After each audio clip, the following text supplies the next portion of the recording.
शिंदे गुट में बगावत, 22 विधायक लौटेंगे, उद्धव ठाकरे फिर से सीएम बनेंगे।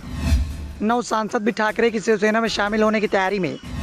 महाराष्ट्र में कभी भी पलट सकती है सत्ता, एमवीए में हलचल। महाराष्ट्र में एक बार फिर से सत्ता पलटने के संकेत मिल रहे हैं और संकेत इस बात के मिल रहे हैं कि एकनाथ शिंदे कैंप में बगावत होने वाली है। शिवसेना के 40 विधायकों में से 22 विधायकों के वापस लौटने की तैयारी हो रही है।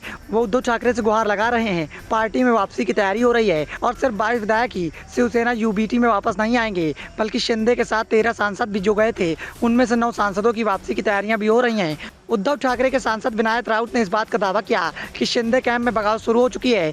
सांसद और विधायकों के बयान इस ओर इशारा कर रहे हैं कि ये सरकार कभी भी गिर सकती है और तानाजी सावंत और गजानन कीर्तिकार तो खुलकर अपनी सरकार के खिलाफ बयान दे रहे हैं। इसी बीच एनसीपी के नेता जितेंद्र आव्हाड ने कहा कि शिवसेना विधायक बालाजी कीर्तिकार किसी भी हालत में मतोत्सरी वापस लाने की कोशिश में जुटे हुए हैं। दावे तो यहाँ तक के हो रहे हैं कि विधानसभा पद भी छोड़ने के लिए तैयार हैं, बस उद्धव ठाकरे के एक इशारे का इंतजार है। अगर मतोत्सरी के दरवाजे कीर्तिकार के लिए खुलते हैं तो वो तुरंत ही शिंदे कैंप से ठाकरे के पास चले जाएंगे।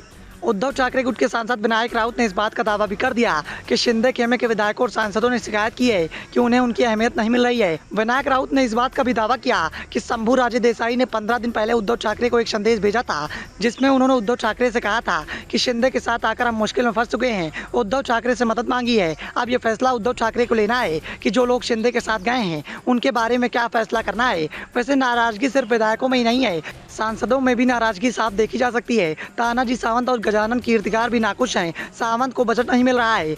वे कह रहे हैं कि हम किस अंधेरे रास्ते पर आ गए हैं। बीजेपी ने अब शिंदे गुट को बदनाम करने की कोशिश शुरू कर दी है और इसी वजह से शिंदे गुट के विधायक और सांसद दुविधा में पड़ गए हैं। राउत के बयान से साफ हो गया है कि महाराष्ट्र में एकनाथ शिंदे के साथ गए विधायक और सांसद वापसी की तैयारी में जुट गए हैं, लेकिन अभी भी सबसे बड़ी समस्या ये है कि 22 विधायक अगर वापसी करते हैं तो ऐसी स्थिति में शिंदे सरकार किसी भी तरह मुश्किल में नहीं आएगी, क्योंकि 18 विधायक अभी भी एकनाथ शिंदे के साथ होंगे और 10 निर्दलीय और छोटी पार्टियों के विधायक भी एकनाथ शिंदे के साथ जुड़े हुए हैं। ऐसे में जब तक विधायकों की संख्या 30 ना हो जाए तब तक विधायकों के लिए वापसी मुश्किल है, क्योंकि उन पर दल बदल के कानून के तहत कार्रवाई हो सकती है। लेकिन राउत ने इस बात के संकेत जरूर दे दिए हैं कि शिंदे सरकार लोकसभा चुनाव तक चलने वाली नहीं है। इस साल के आखिरी में 5 राज्यों में विधानसभा चुनाव होने को हैं और संभावनाएं इसी बात की जताई जा रही हैं कि 5 राज्यों के साथ ही महाराष्ट्र में भी विधानसभा चुनाव हो सकते हैं और ये सब शिंदे गुट के विधायकों की बगावत को रोकने के लिए किया जाएगा। एमवीए इस मामले को लेकर पहले से ही तैयार है, इसीलिए हमारे गठबंधन में लगातार बैठकें हो रही हैं। बीजेपी और शिंदे कभी भी महाराष्ट्र विधानसभा को भंग करने की सिफारिश कर सकते हैं।